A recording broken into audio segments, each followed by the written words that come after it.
Good afternoon and welcome to the Federal Executive Forum, now celebrating 21 years of profiling excellence in government IT mission programs. I'm Luke McCormack. During today's show, we will discuss critical issues facing government and industry leaders with their 5G strategies, technologies, and solutions. With me on today's show are Lieutenant Colonel Tom Collins, COCOM Engagement Lead for Future G OUSW R&E Department of War. Bill Sellers, Director, Department of Navy 5G Advanced Wireless IPT. Billy Bob Brown, Executive Assistant Director of Emergency Communications at CISA.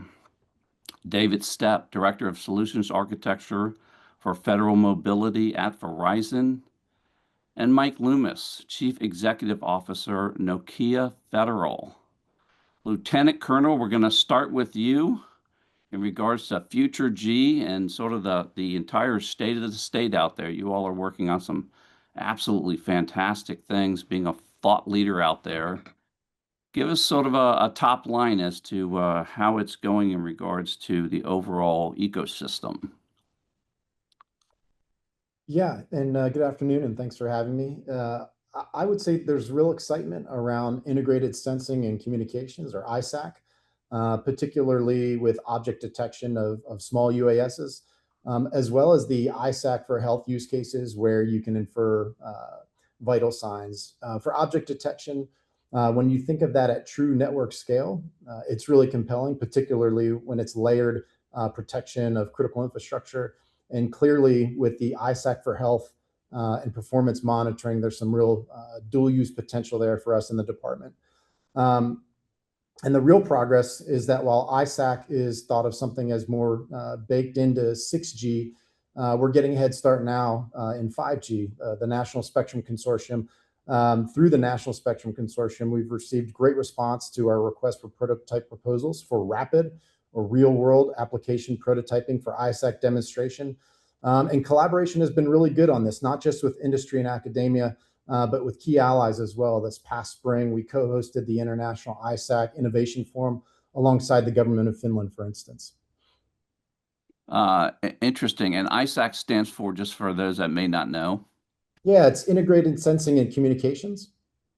What a great time to be really doubling down on this. You think about all the use cases, all this IoT that's going out there. You started with UAVs, the counterintelligence or counter UAV activity that's going on, and just all this edge computing that's happening in regards to AI. It's just it's a fantastic time to be doubling down on Future G. Yeah, Luke, Bill. and the key phrase there is integrated sensing and communication. So it's using the 5G and eventual 6G networks for things more than just communication, but weaving that into our fabric of sensors in a real dual purpose way. So it's extremely meaningful for us and has a lot of potential. And we'll get into the whole 6G scene, I'm sure, and the some of the sensing capability and all the other things that are going to be advanced and incorporated into that technology. Bill. Meanwhile, we have things like 5G and advanced, for 5G advanced, I guess it is, sort of that bridge to 6G, if I understand correctly. Give us an update on how you're doing over there in that IPT. Oh, we're doing great. The Navy is really focused on providing 5G and eventually 6G to the warfighter. And that is kind of where our focus is trying to take these communication technology and put it on the edge where the warfighters can actually use it. One example of that is we're trying to deploy this on Navy ships, and we have a couple of examples where we have actually deployed it. And at the current stage, we're doing it for quality of life reasons. It allows the sailors to be able to talk back to shore and be able to communicate with loved ones. It allows them to do training remotely and things like that to improve their life while they're being deployed. You know, I read an article about that, and they were getting into that, and it sounded like you all did some studies and the morale boost, right? Just to be able to have that near real-time communications out there at sea is awesome, along with all the other obvious things that you're doing with it. So that's fantastic, and hats off to those sailors out there. Billy Bob Brown. I think about emergency communications and how much we lean on this ecosystem now, right? I mean, it's just the whole world's mobile, right? And you've been at it for a while, so give us an update. Yeah, thanks, Luke. Great to see you, by the way. And great to see you, and good afternoon, everyone. I'd like to just sort of start by saying thank you. This is a tremendous assembly of thought leaders here today as I think about kind of our whole of nation way of thinking. We've got industry here. Certainly, we've got all the different partners across the interagency. It'd be beautiful, and I'll sort of represent a little bit of the thinking of the different levels of government, federal government to state government to local government, how we're all actually partnering together to try and approach, kind of the first area that we have been making some initiatives on, approaching a whole of nation 5G security strategy.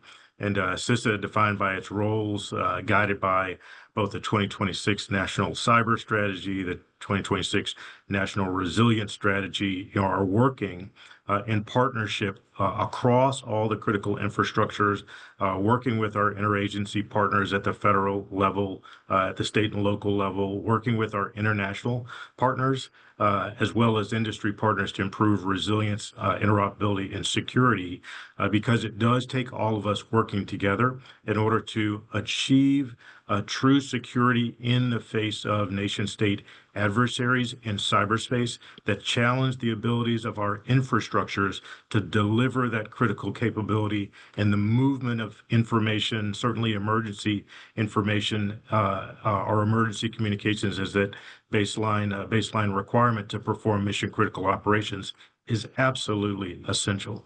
Then kind of our second priority beyond 5G security at a whole of nation is CISA's own priority capabilities in wireless access.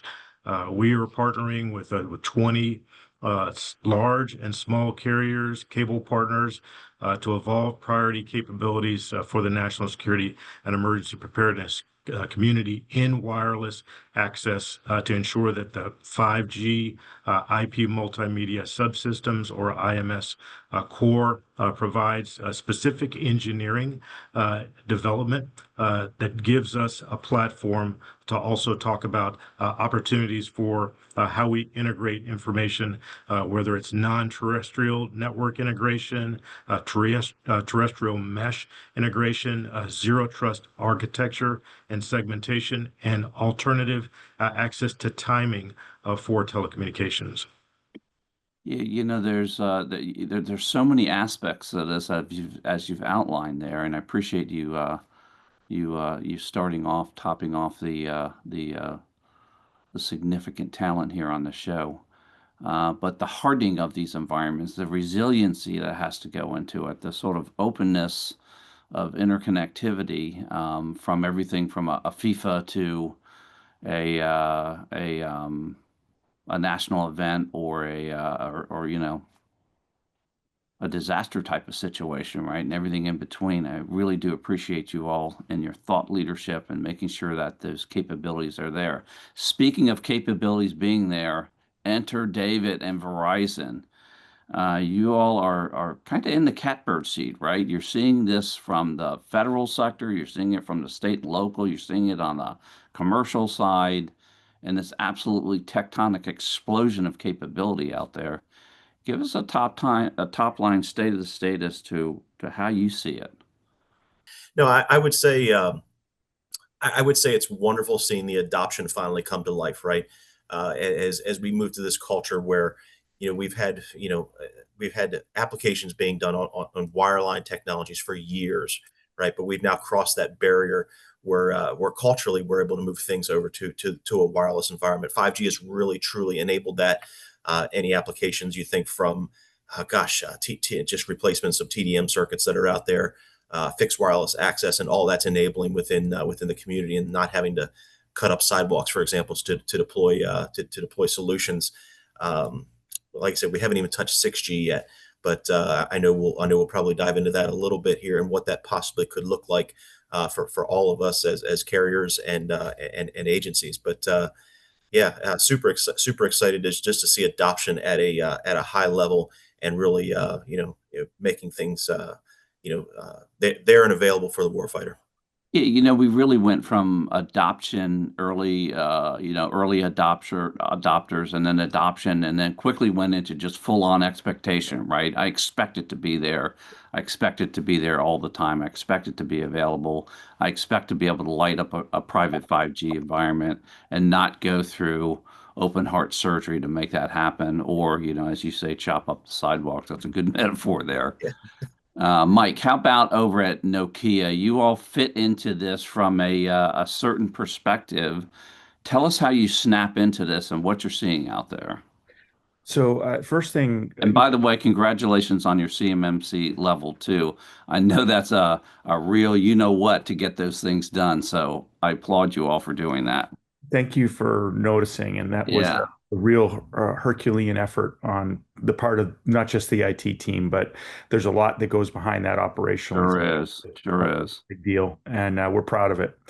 And hopefully that helps make us a trusted partner for U.S. government and Department of War, because we try to focus on security. And anyway, it's a big deal. Thank you.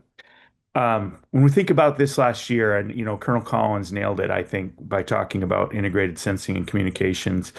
To me, this is a real breakthrough capability, and I've seen the community come together around this in the conferences on ISAC that have been hosted by OUSW R&E, to the prototyping efforts that he mentioned.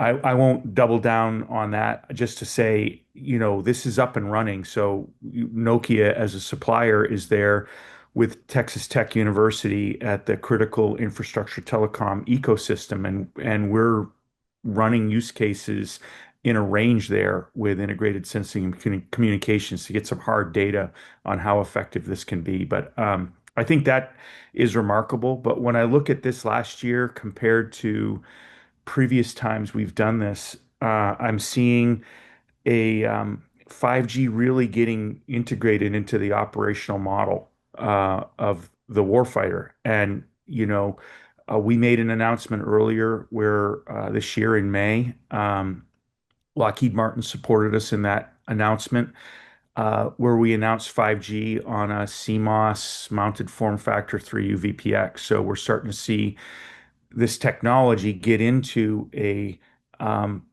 form factor that is native and open and standard for military systems.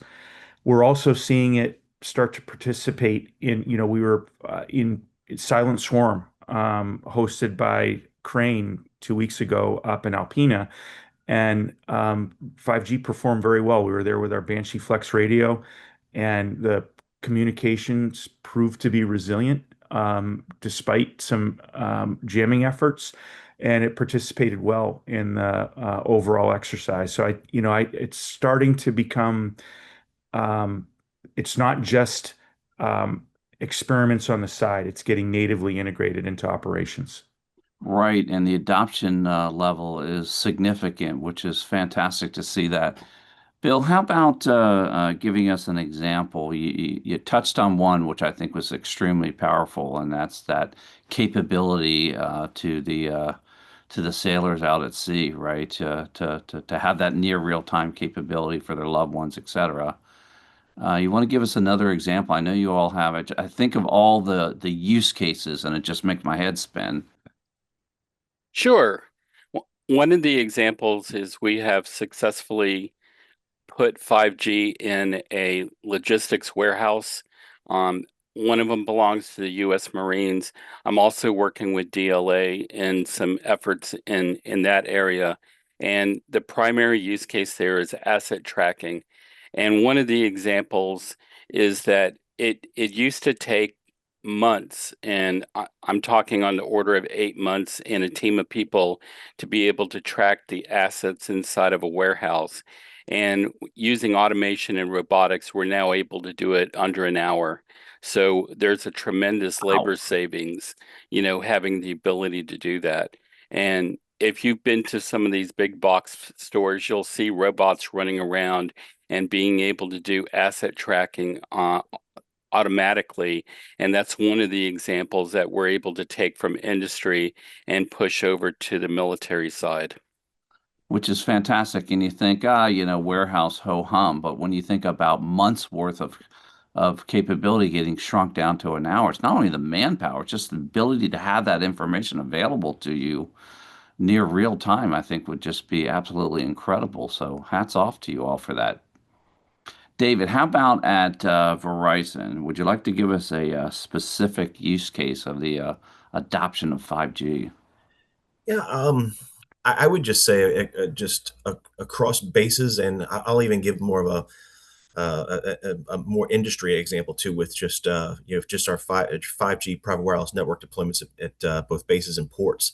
I mean, just the availability to, like I said, to give the base or the port exactly what they need, and then also extend that out into an environment where it's commercially available too. So you think about suppliers coming in that are that are dependent, that the port or the base is dependent upon, and being able to really just give that holistic view of what is needed as far as from 5G is concerned, and just make everything work in tandem. Like I said, I hear the word integration a lot here, and when you see that go live and really work, I mean that's the magic that's out there for sure. Yeah, I think about that open architecture that you were describing, and it was being touched on by others. Makes me think about that. Lieutenant Colonel, I'm thinking about things that are coming out of the petri dish that are now being on the bench being tinkered with. You want to give us an example of a capability there? Yeah, sure. And I think it's a real testament to where we're at and the work that's gone into this, that at least from the OUSW R&E Future G perspective, we're not talking about adoption anymore. We're beyond that. Mm-hmm. We see initiatives and adoption driven at the service level, thanks to folks like Bill. But where we're finding success is in lowering the barrier to entry by spearheading things like Okudu or OpenCUDU. Okudu is a Linux foundation project. It's an open source software platform developed by DeepSig and SRS, and again hosted by the Linux Foundation. But it is intended to reduce costs, further competition, create a foundation of workforce development, and be a common technology platform for the US and its partners and allies to build the future of 6G. It's an open source technical project for the Okudu Ecosystem Foundation, which currently has 60 plus members across industry and academia, to include Nokia and Verizon. So thank you, gentlemen. And the Okudu version 1 software was released this past spring. So you can go check it out at okudu.org. Fantastic. And I would imagine that gives you that starts to give you that plug and play type of environment that you're looking for based on standards. So hats off for the hard work that's going on there. All right, we're going to take a short break. We'll be right back. You're listening to the Federal Executive Forum on Federal News Network. Welcome back to the Federal Executive Forum on Federal News Network. We're talking about 5G and everything around it. 5G, I'll say 5G plus plus. How about that? Mike, I'm going to jump over to you. And if you want to give us an example of a program that Nokia is working on. You touched on one earlier. I'm sure you've got a whole basket full of them. I wish I could talk about them all. I'll say we're working on a project now, and I can't announce the project, of course, but we're supporting what we call a white network for training centers, where evaluators have needs for communications at high bandwidth and flexible communications and communications on the move. And we've been successful with our Banshee tactical radios, which is 5G in a box that's man portable or vehicle mounted, and are able to support this organization to provide the communications capability they need in a form factor that works for them, lets them accomplish their mission, gives them much more situational awareness than they had previously with the previous systems, And it's been a very, very effective program. It's one we've worked on for a long time, spent a lot of time refining the use case and refining the capability in multiple trials. But now we're at the point of seeing a deployment. We're very proud of it. Wow, and it sounds like you could just buy it in a nice little kit, all put together for use. That's fantastic. That's the idea is to make it easy, make it simple for the warfighter. And as we heard a moment ago, plug and play. I love that too. Billy, let's talk about emergency comms. And I know you're cooking a lot of stuff over there. You want to give us an example of a program that you'd like to highlight here? Yeah, thanks, Luke. Interestingly, as everyone else was talking, I was sort of thinking through specifically where is CISA in that, and we've not made the determination that we need a private 5G to support industry to support our agency's operations. However, we are using and seeing the deployment of standalone 5G across the nation, supporting critical infrastructure owner operators in the community to Right on. highlight the importance of security in backwards compatibility and fallback technology segments.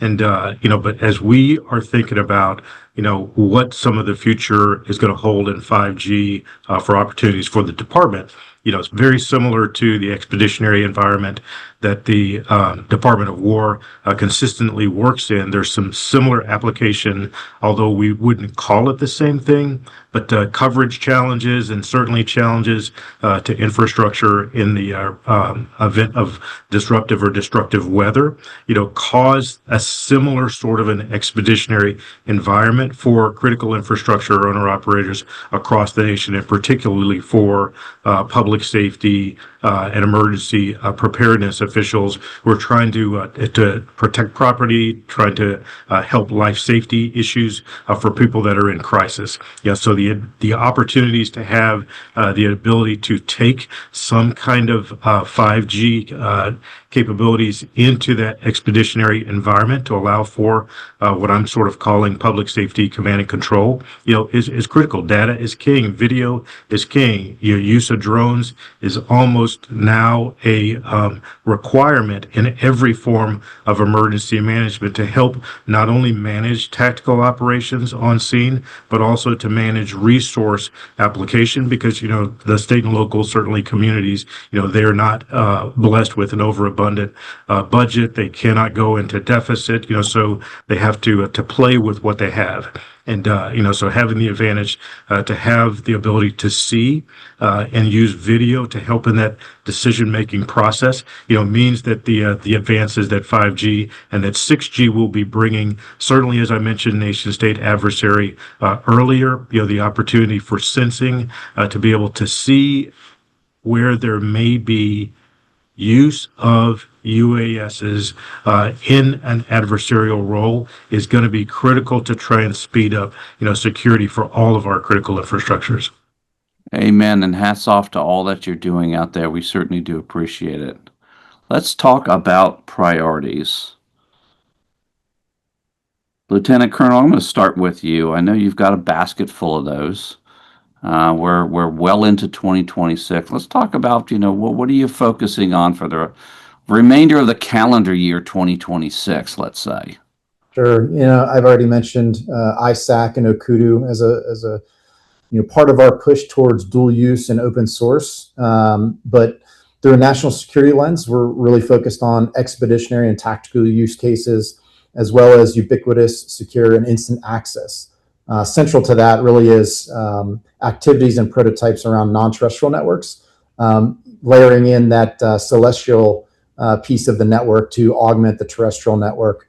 And lastly, agile spectrum operations. How do we make best use of an increasingly congested and contested spectrum?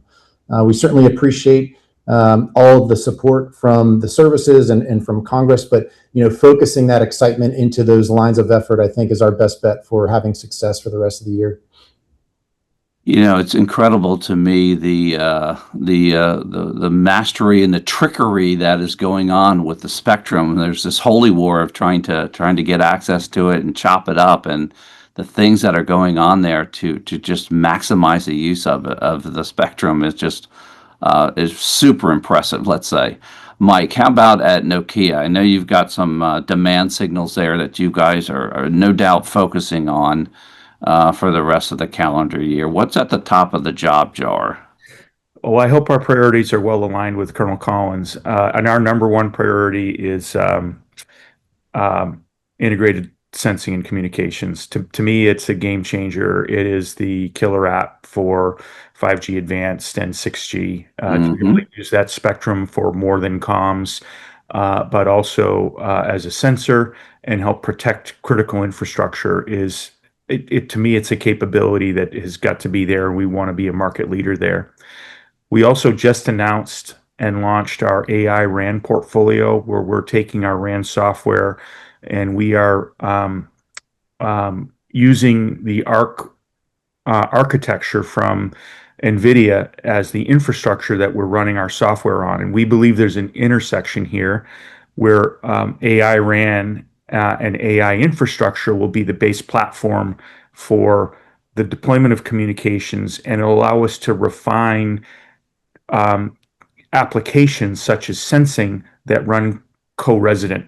So those are our priorities for this year: is getting AI RAN into trials, getting that deployed, getting sensing up and running, getting that deployed, and beginning to see a convergence there, and hopefully an acceleration of both capabilities working together. There's no question that your federal customers are anxiously anticipating that. So appreciate you doubling down on that. Bill, how about over at the Navy in regards to your priorities for 26? Thank you for the question.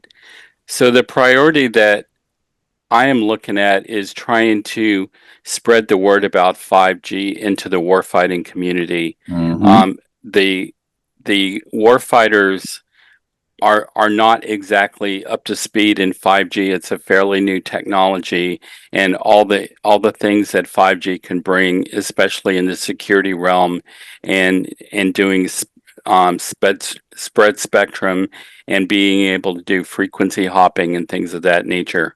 So one of the things that we've been recognizing is spectrum magic tricks, as I like to call them. Absolutely. So one of the things that we're trying to do is to talk to the warfighters and explain what are the advantages of 5G, say over Wi-Fi and other technologies that we have to be able to talk to the warfighter and be able to get work done. Really appreciate that, and I know the ecosystem really appreciates that as well. David, how about over at Verizon? You all get demands from the commercial sector, you get it from the state and local, you're getting it from the federal sector. Let's focus on the federal sector. What's the top priorities for you all as you work through calendar year 26? I'd like to take a step back and parlay some of the what Bill just said, right? Getting the message out, right? That's not only is that just a priority, but it's imperative, right? If I'm going back to some previous questions about lessons learned, I think a lot of the lessons learned is realizing that, like I said, the 5G message isn't out there at the mass at what all of us here on this forum assume that it is, right? So getting that message out and then really parlaying that into the priorities, right? I'd be remiss if I didn't go right back to the adoption, right? In letting folks know that this is out there right now. It can we can deploy as is, but then, like I said, the groundwork at 5G has been set for where we're heading in the future. But we're just replicating what we've already done, and we've done for years. We're just going to do it now in the future with faster speeds, lower latencies, and what that looks like is certainly exciting over here at Verizon. Yeah, ringing that bell in regards to 5G, and hey, it's not a fantasy, it's there. As a matter of fact, turn it on, it's out of the box at this point, Yeah. right? And then, of course, you had those early adopters that are just simply expecting it at this point. So you've got a wide swath of expectations out there. Billy, a lot of focus on various things and a lot of demands out of CISA, and it's just amazing with all the dynamics there that you all have had over the course of the last year, how you just keep cranking it out. So hats off to everybody at CISA. But let's talk about 2026, the rest of the calendar year. What's your focus on? Yeah, sure. So our focus as we think about kind of our interagency partners, Department of War, Department of Commerce, Department of Interior, Department of Transportation, all of our Mhm. partners across the entire federal space, we are focused really on kind of, at least I'm focused on three things. And number one starts with what our agency is most focused on, which is enabling CI Fortify, a mindset for our critical infrastructure and interagency partners to All know. right, so you're gonna have to crack that one open. CI Fortify, just so the listening audience has a good calibration there. Yep. So critical infrastructure, it's a mindset. How do we fortify? How do we think about understanding Hmm. if we're under attack to isolate, and then from isolation being able to play through the challenge, and then start to work towards our restoration. But it starts with the mindset that we can win regardless of what adversarial action that may be happening. It's a resilience issue, helping all across the United States recognize that we actually can get through any sort of challenge, whether it's, as I mentioned before, disruptive and destructive weather. Who knows when the New Madrid earthquake is going to happen? That's the one that I personally talk about all the time. There will be tens of millions of people impacted. We have got to think through how we're using technologies to include artificial intelligence to be able to respond to emergencies at scale for tens of millions of people all at the same time. Second priority really is continuing to shape 5G standards and the emerging 6G considerations with a security lens. And then third and finally is deepening partner situational awareness of 5G supply chain risks in the cybersecurity arena. Good catch on that supply chain, and we really appreciate all the focus on that as well. Super important, right? Let's talk about lessons learned and crack this one open big time. Bill, I'm going to start with you over there at the Navy. You've been on a journey here, and you've been at the vanguard of a lot of these capabilities. A lot of people listening on this show that are 2 and 3 years behind where you all are now. Give us some top lessons learned of things that they need to think about. Maybe some stuff that you learned that was a gotcha, or maybe something that delighted you all. Well, the first thing I would like to talk about in that regard is security. The Mhm. ability to secure 5G, it needs to be baked in pretty much from the start. It's not something that you can easily bolt on, even though you can do it. But from our perspective, security is one of the key things to be able to deploy 5G is to pass all our security audits. So I would state that first. Part two of that would be adoption by the warfighters. And the warfighters, as I alluded to earlier, are not totally aware of 5G and what it can do and what it can bring to the table. When we do R&D projects, one of the things that we need to do and have been doing is to identify our transition sponsors fairly early and start working and partnering with them in order to be able to transition this into operations. Right. And two really important elements that people absolutely need to make sure they consider. Mike, how about over at Nokia? Lessons learned as you all are on this journey, implementing this capability across the ecosystem. What are you discovering there that you'd like to flag for the community? Well, it's not just about the technology. People can go out and acquire baseband, acquire RUs, antennas from us, but acquiring the technology doesn't give you the solution. And I see we participate in a lot of exercises. I think that um, uh, some lessons learned. First, you got to start with the outcome. It's not about getting the network, it's what do you want the network to do. You start there, and then you think about the network holistically. It's not about the technology and the network elements. Sure, those are a big piece of it, and certainly it's near and dear to our hearts. But you need an RF design. Where are you going to radiate? You need to understand the performance requirements of the application. What are some physical requirements that very often don't get thought about, which is how am I going to get power? How am I going to backhaul? We need testing with UEs, testing with the application. So you really, start with what is the outcome I'm looking for? What are the applications I'm going to run to achieve that outcome? And then there's lots of planning that needs to occur to make that happen beyond the 5G technology. Sure. And biggest gotcha that you're seeing right now? Bill mentioned it. So the most difficult thing is the ATO. So I think there's Please, not the ATO. I thought we were doing ATOs in a day.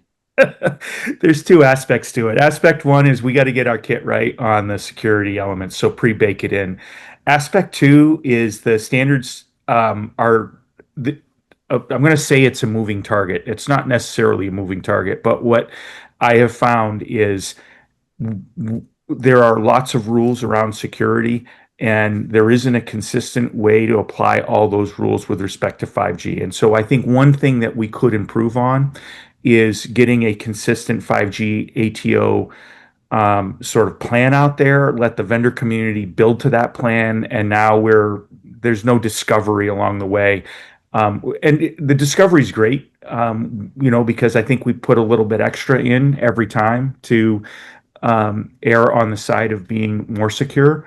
But it definitely is sort of the most difficult challenge we have every time, is making sure that we get everything covered from a security aspect before we. Interesting. And maybe we can have our colleague here, Billy Bob, take on that call to action. We'll see.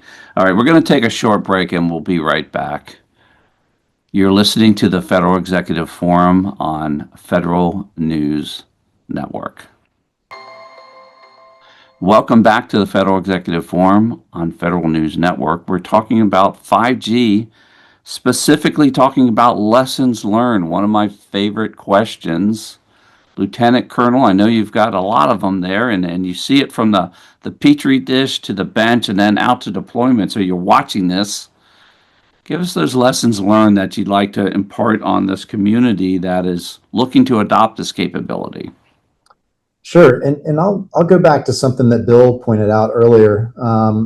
I've been lucky enough to be involved in the department's push to adopt and adapt 5G since 2020.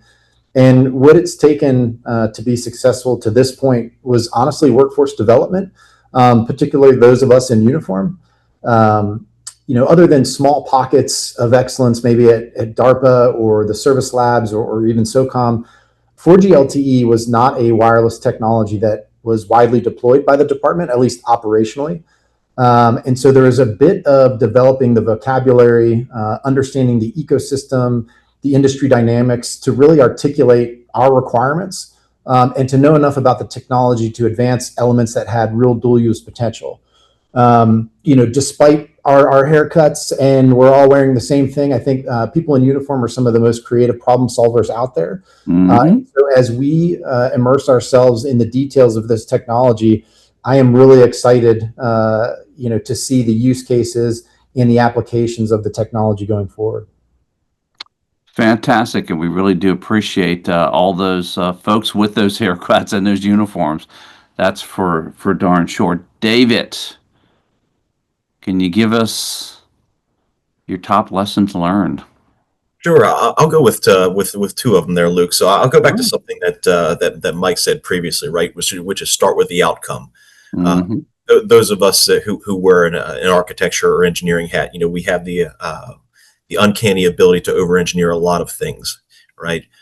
And then in forward-looking solutions, right? But again, going back to one of my previous points, right? The things that are commercially and they're ready now, in isolating in on what that need is, like Mike said, start with that outcome, start there, go right for it, and we can come up with solutions that are on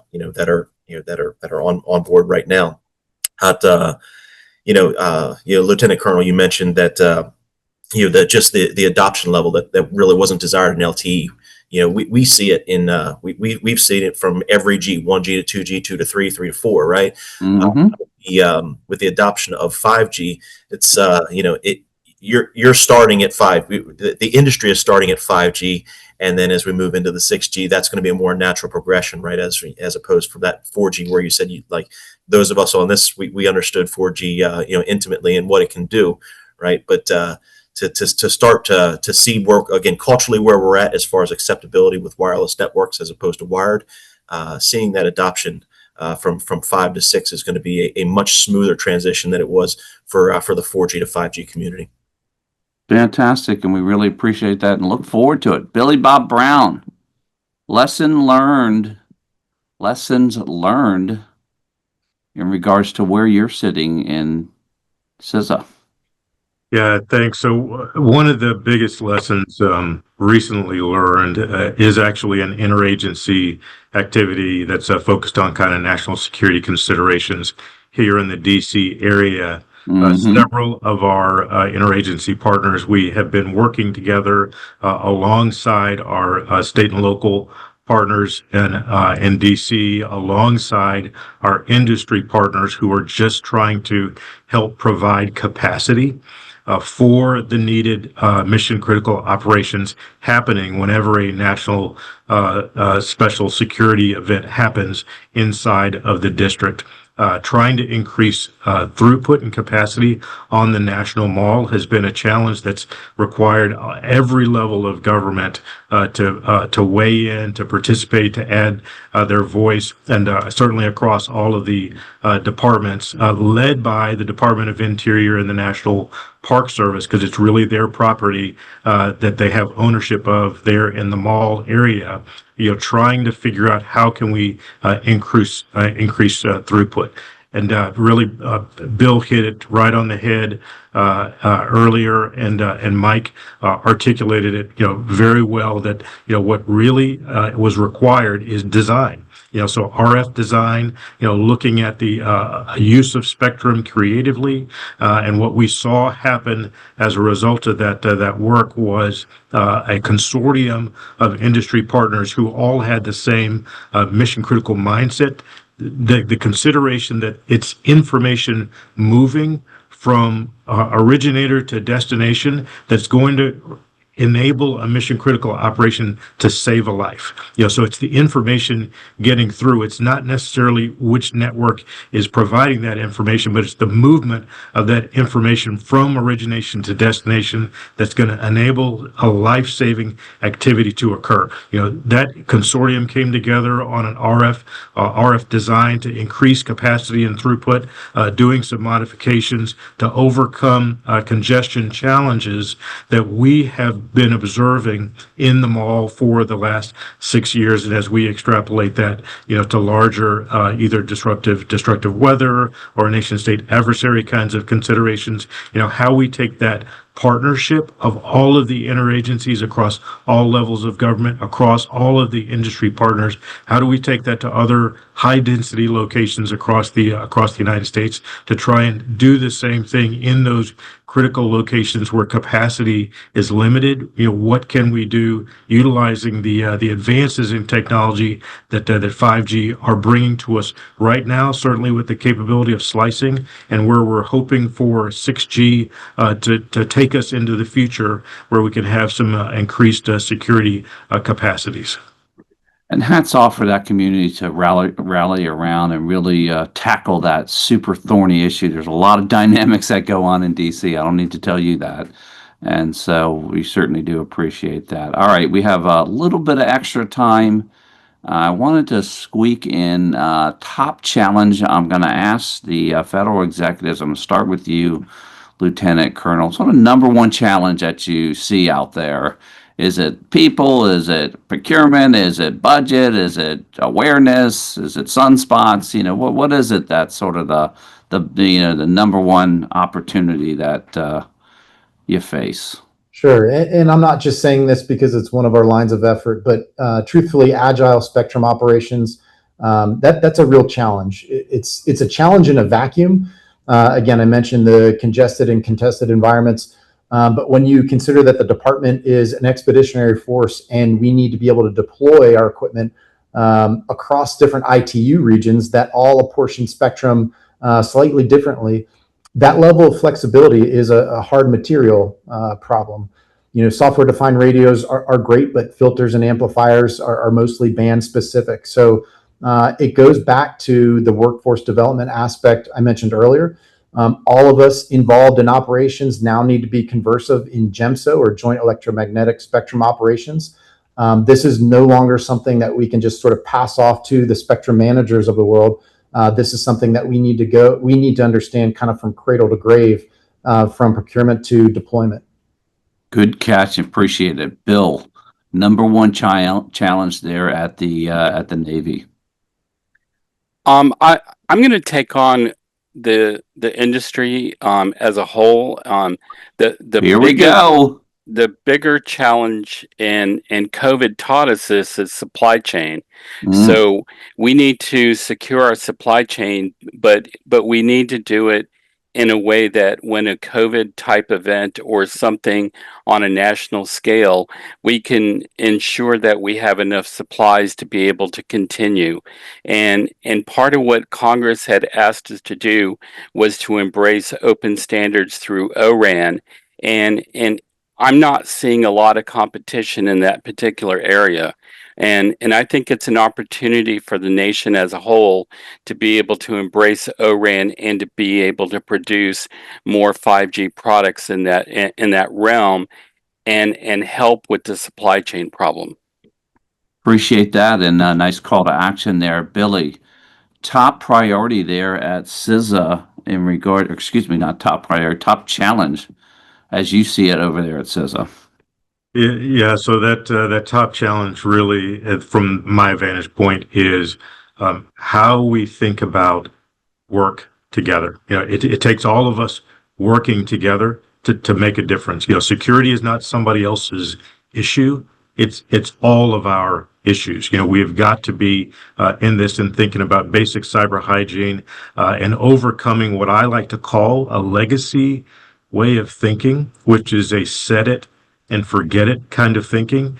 I bought it at the store and it had the underwriter laboratory seal of approval, so I don't have to do anything. It's like, no, that's not that. You update the apps on your iPhone every single day, and you don't think a thing of that. But when you think about other applications or you think about other network devices that you have, and you have a password that's still the administrator password, so basic cyber hygiene kind of practices, they take all of us thinking about that and working together to overcome the challenges to create a better security environment for the whole of nation.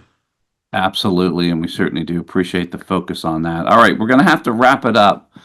And we always like to end with this question about the future. And the future we like to define as just 2 years out, right? We can't go any further than that, particularly in this topic.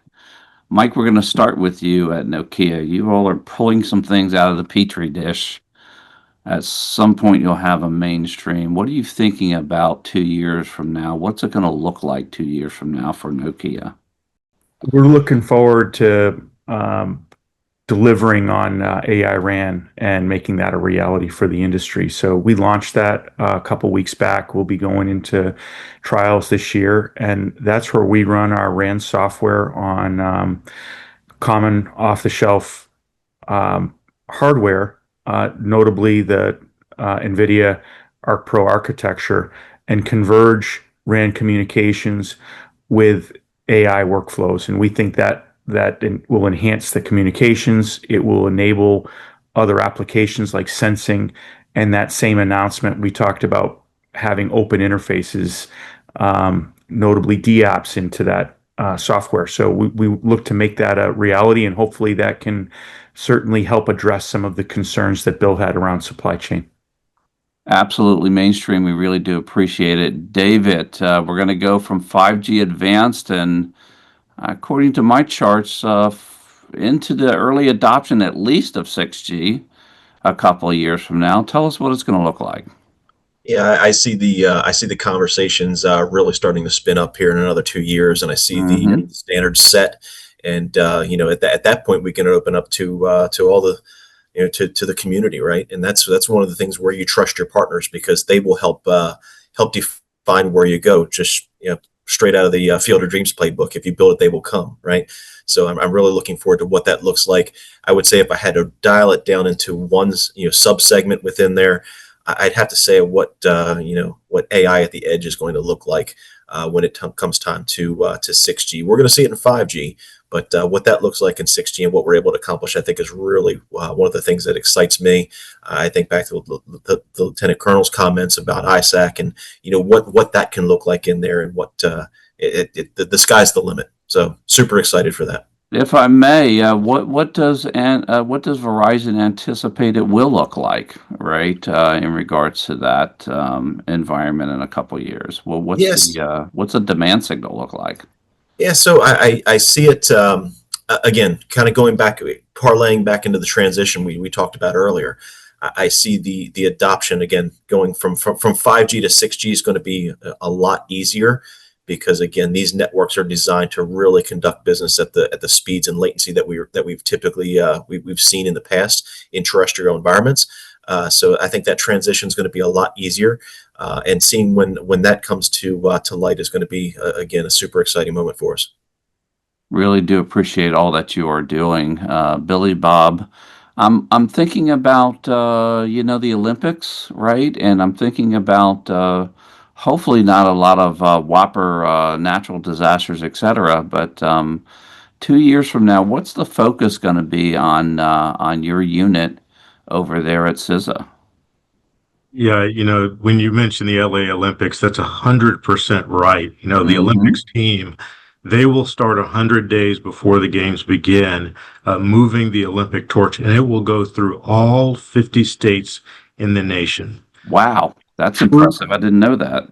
true interoperability is not a one-size-fits-all approach. Everyone has to participate. Everyone has to contribute. My vision is that CISA's priority access for voice, video, and data priority for the national security and emergency preparedness community is seamless on demand as authorized, providing end-to-end priority for those operational objectives that achieve life safety and protection of property. Is there any chance that with the sort of the onslaught of 6G on sort of every device, that sort of that user ecosystem changes in any way? Is there I'm thinking from the CISA standpoint, and I'm thinking about on a bad day, emergency comms, no comms. I'm thinking about all this stuff going on with satellite to cell type environment. What's your sense of that? Yeah, and that's where I sort of started earlier thinking through, we cannot just be dependent on one modality, so everything cannot be assumed that non-terrestrial or space-based items will be the way that we're going to be able to get information moved.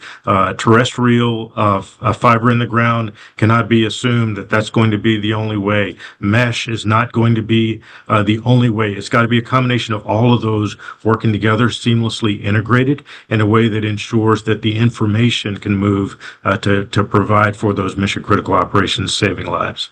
Yeah, and that plug and play capability. I think we're all looking forward to that. Bill, I'm freshly out of the academy. I've been assigned to a ship. I've got 1,000 sailors out there that they're doing God's work. What does that environment look like 2 years from now compared to today? The experience that sounds like it's getting better for sure. Well, one of the examples I want to bring up is the integration of 5G with UAVs and UASs. And I know the Future G office is doing some research into those particular areas. From my perspective, what the application set is for that is to be able to do material inspections.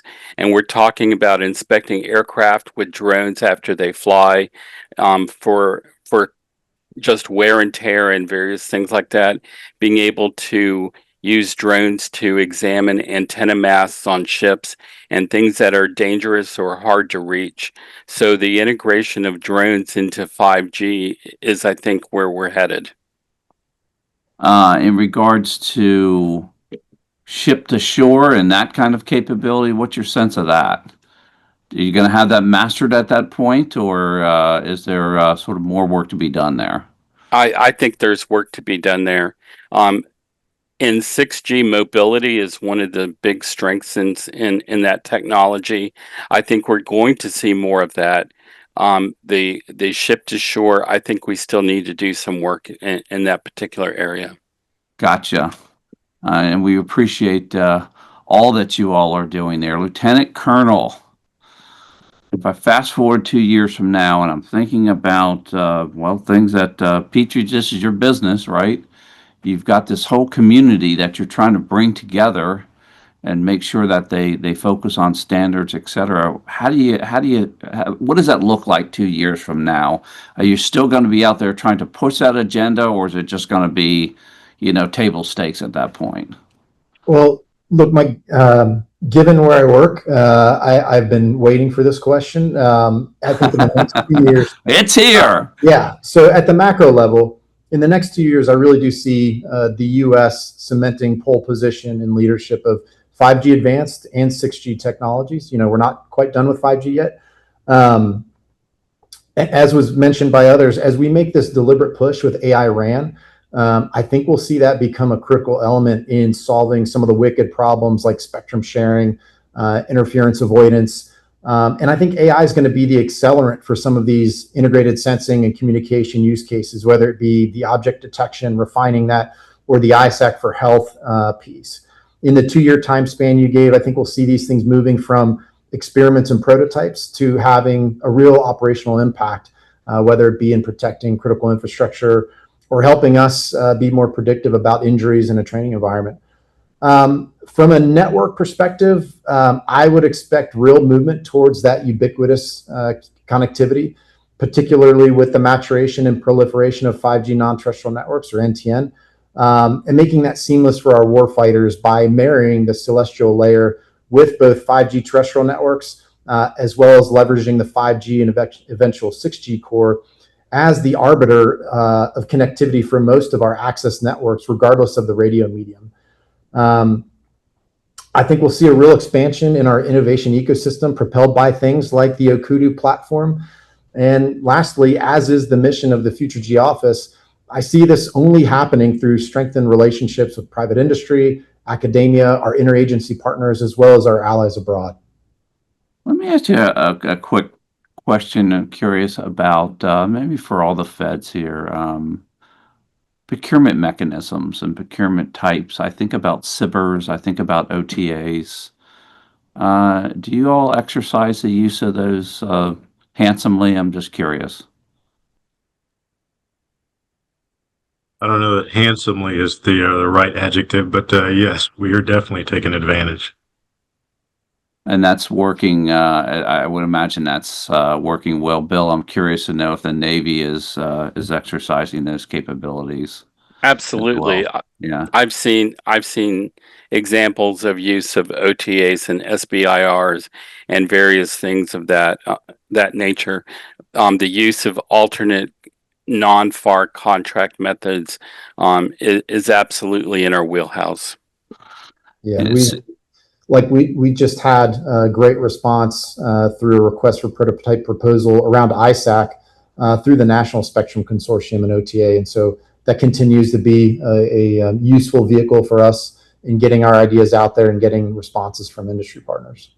Yeah, and I think, when you start thinking about these advanced technologies, you really need to couple that with advanced ways of procuring them. So hats off to the procurement group out there, that community. Shout out to them for staying in lockstep and making sure all this information and capability gets out there to the public, to the warfighter, et cetera, et cetera. All right, we're going to have to wrap it up, and it's been wonderful. We really do appreciate all of you taking your time to come on to our show here. I'd like to thank our sponsors for supporting us on this show.